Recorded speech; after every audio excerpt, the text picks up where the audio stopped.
warahmatullahi wabarakatuh. Dikisahkan pada zaman dahulu kala di Jawa Barat terdapat sebuah kerajaan yang bernama Kerajaan Kutatanggaheun yang dipimpin oleh raja yang arif dan bijaksana, yaitu Prabu Suwartalaya dan Ratu Purbamana. Rakyatnya hidup tenang, makmur, tentram, damai, dan sejahtera. Namun sayangnya Prabu Suwartalaya dan Ratu Purbamana belum dikaruniai seorang anak, sehingga ia menjadi kegelisahan sang Prabu Suwartalaya dan Ratu Purbamana.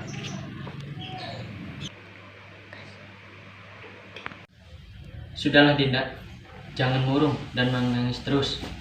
Kalau Dinda bersedih terus seperti ini, Kanda jadi ikutan sedih. Gimana Dinda nggak akan bersedih, Kanda? Sudah bertahun-tahun kita berumah tangga, tapi belum dikaruniai seorang anak.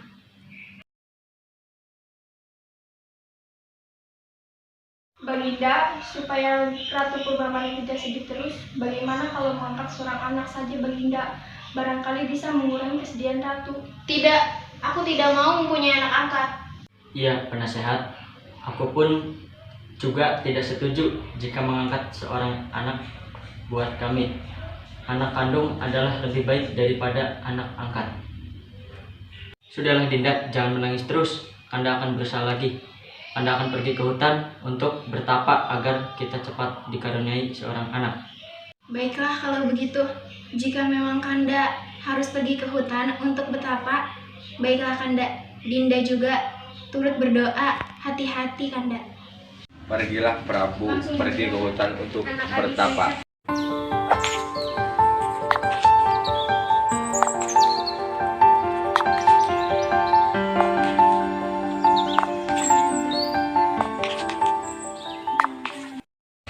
Di hutan, sang Prabu terus-menerus berdoa agar dikaruniai anak. Beberapa bulan kemudian, keinginan mereka terkabul. Ratu Purbamana pun mulai hamil. Seluruh rakyat senang sekali. Mereka membanjiri istana dengan hadiah. 9 bulan kemudian, Ratu Purbamana melahirkan seorang putri. Putri kita cantik ya, Dinda, dan kelihatannya sangat lucu. Iya Kanda, kita harus bersyukur akhirnya kita dikaruniai seorang anak. Dinda, putri kita ini juga manis dan sangat menggemaskan. Oleh karena itu, bagaimana kalau kita beri nama Gilang Rukmini? Gimana, Dinda setuju tidak? Dinda setuju saja Kanda. Ampun Baginda, ini dari rakyat mengirimkan beraneka ragam hadiah untuk putri Baginda. Mereka turut bersuka cita dan mengucapkan selamat atas kelahiran putra Baginda.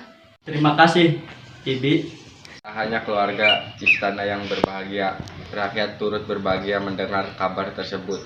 Sayangnya, Gilang Rukmini tidak diasuh secara baik oleh Prabu Suwartalaya dan Ratu Purbamana. Gilang pun tumbuh menjadi gadis yang manja dengan sifat-sifat yang kurang baik. Dia tak segan berkata kasar untuk mendapatkan apa yang diinginkannya. Walaupun begitu, baik Prabu Suwartalaya, Ratu Purbamana, dan rakyat sangat mencintainya. Hari berlalu, putri pun tumbuh menjadi gadis remaja tercantik di seluruh negeri. Dalam beberapa hari, putri akan berusia 17 tahun. Maka para penduduk di negeri itu pergi ke istana. Mereka membawa aneka hadiah yang sangat indah. Prabu mengumpulkan hadiahnya yang sangat banyak itu, lalu menyimpannya dalam ruangan istana. Sewaktu-waktu ia bisa menggunakannya untuk kepentingan rakyat. Prabu hanya mengambil sedikit emas dan permata. Ia membawanya ke ahli perhiasan. Bu, tolong buatkan kalung yang sangat indah untuk putriku. Senang hati yang mulia. Ahli perhiasan itu lalu bekerja dengan sebaik mungkin, dengan sepenuh hati. Ia ingin menciptakan kalung yang paling indah di dunia. Karena ia sangat menyayangi putri raja, hari ulang tahun pun tiba. penduduk negeri berkumpul di alun-alun istana.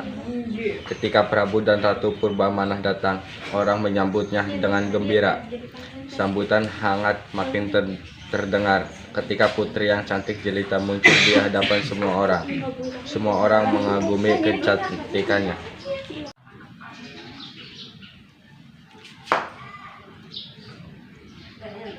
Wah, cantik sekali ya Putri Baginda. Aku jadi iri lihatnya. Lalu bangkit dari kursinya. Kalung yang indah susah dipegangnya. Kemudian Prabu Suartalaya, putriku tercinta Gilang Rukmini, hari ini hari ulang tahunmu. Aku berikan kalung ini untukmu. Kalung ini pemberian orang-orang dari penjuru negeri. Mereka sangat mencintaimu.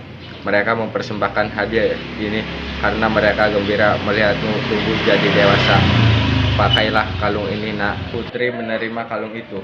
Lalu ia melihat kalung itu sekilas kemudian. Kalung apa ini? Kalung ini jelek, aku nggak mau makanya. Kalung indah terbuat dari emas permata itu dilempar begitu saja oleh putri. Sungguh tak menyangka Putri Baginda berbuat seperti itu. Kalung yang indah pun rusak. Emas dan permatanya tersebar di lantai. Seluruh rakyat yang hadir terkejut. Tak seorang pun bicara. Suasana hening. Tiba-tiba Ratu Purbamenah menangis melihat perilaku putrinya. Rakyatnya pun mengikuti menangis melihat Ratu Purbamenah menangis. Akhirnya semua pun meneteskan air mata hingga istana basah oleh air mata mereka. Ada air. Banjir, air.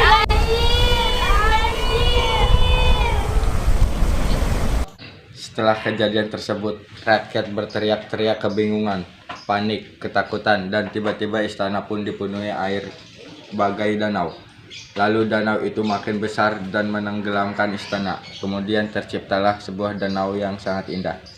Nama danau itu kini dikenal orang sebagai Telaga Warna. Warna itu berasal dari bayangan hutan, tanaman, bunga-bunga, dan langit di sekitar telaga. Namun, orang mengatakan warna-warna itu berasal dari kalung Putri Gilang Rukmini yang tersebar di dasar telaga. Terima kasih sudah menyaksikan video kami.